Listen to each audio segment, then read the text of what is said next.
DZRH, Tawag Pansin. Maraming mga malalabong isyu sa ating lipunan na dapat ay pagtuunan ng pansin ng mga kinauukulan. Tayong lahat ay may karapatan na paalalahanan ang mga iniluklok natin sa kapangyarihan. Sila ay ating bubusisiin dito sa DZRH, Tawag Pansin. Sa palatuntunang abot kamay sa DZRH ni nakatotong Big Formento at Bigs ng Bayan, Karen O. Yung. DZRH, Tawag Pansin. Makaraang mapanood ng mga otoridad ng lungsod ng Pasig ang ating pinansing mga paglabag sa batas trapiko ng mga motorista, ay agad silang umaksyon. Katunayan, kamakalawa lamang ay namataan natin ang mga traffic enforcers ng naturang lungsod na nanghuhuli ng mga pasaway ng mga drivers. Wala silang pinatawad, bata man o matanda. At higit sa lahat, hindi sila nagpaareglo. Saludo kami sa inyong agarang aksyon, mga sir. Samantala, sa kabila ng pagsisikap ng ating pamahalaan na mabigyan ng wastong edukasyon ang ating mga kabataan, ay dumarami naman ang mga kabataang hindi pumapasok. Mas ginusto pa nilang magtambay at maglaro kasama ng mga barkada sa halip na pumasok sa paaralan. Ang iba naman ay pagala-gala lamang sa mga lansangan.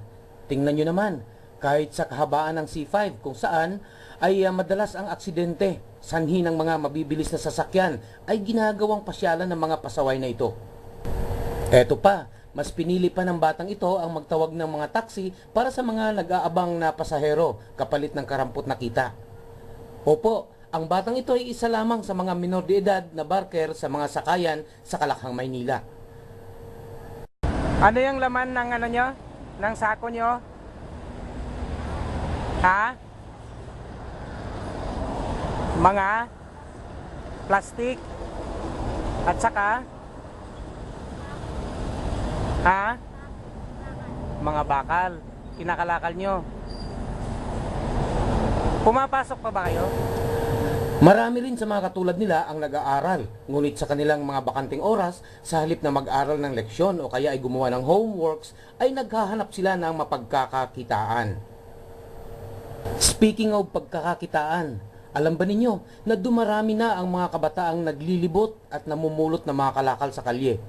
Sila ay tinatawag ng mga kalakal boys. Paikot-ikot ang mga ito sa buong village at kapag nagkaroon ng pagkakataon, ang mga kaldero, kawali at palanggana ay kanilang ninanakaw sa mga bahay na kanilang nadadaanan.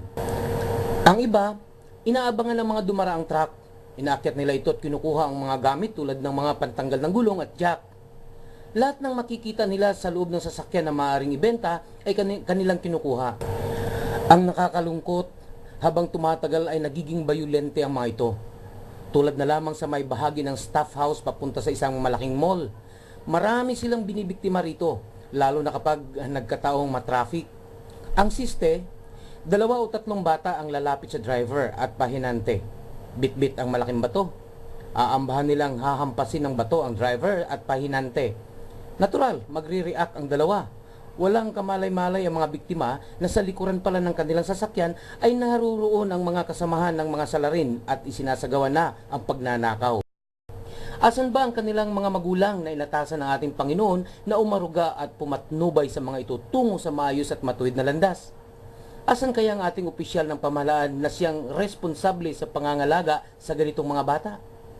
Saan po ba natin ginagamit ang ating malaking pondo sa mga programa ng pamahalaan para sa mga bata? Ilan lamang ito sa mga katanungan na nangangailangan ng inyong agarang kasagutan. Ito po si Hermie Katig para sa Tawag Pansin ng abot kamay sa DZRH Nationwide. DZRH, Tawag Pansin.